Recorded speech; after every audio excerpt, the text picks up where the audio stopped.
लक्ष्मी प्राप्तीचे तुम्हाला मी 5 उपाय सांगणार आहे. लक्ष्मी प्राप्ती म्हणण्यापेक्षा आपण लक्ष्मी स्थिर करण्यासाठीचे हे उपाय बघूया.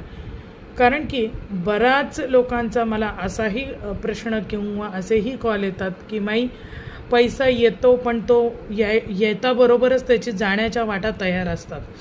मग अशा वेळेला आपल्याला लक्ष्मी स्थिर करण्याचे काही उपाय देते मी तुम्हाला.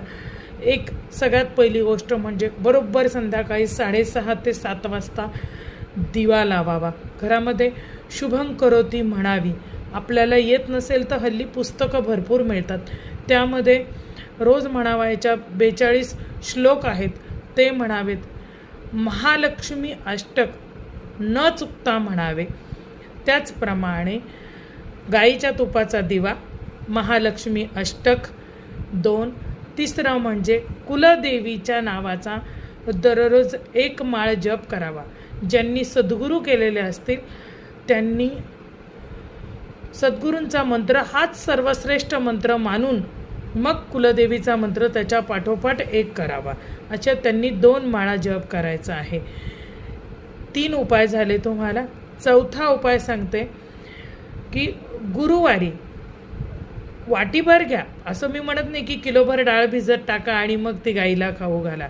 तुमची जशी परिस्थिती असेल त्या पद्धतीने चण्याची डाळ 2 तास भिजत टाका. ती डाळ भिजल्यानंतर उपसून घ्या.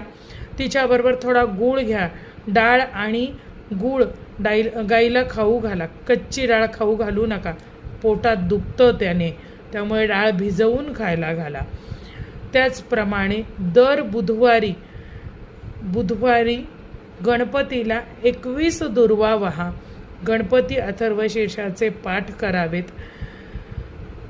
त्याचप्रमाणे दर शुक्रवारी कुलदेवीची ओटी भरा. घरात भरली तरी चालेल, एवढे तांदूळ घेऊन तिची ओटी भरा. पांढऱ्या रंगाचे फूल तिला वहा.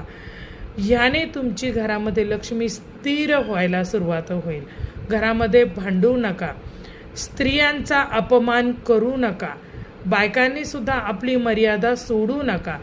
जर तुम्ही मर्यादा सोडली नाही तर तुमचाही अपमान होणार नाही.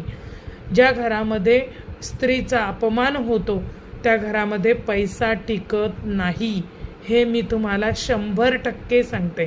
तुम्हाला जर पैसा टिकवायचा असेल, लक्ष्मी ही अत्यंत आनंदाची देवी मानली जाते. ज्या घरामध्ये आनंद असतो, प्रेम, घरात एकोपा असतो, त्या घरामध्ये ती न बोलावता येऊन राहते. पण जिथे भांडणं होतात तिथे ती राहत नाही.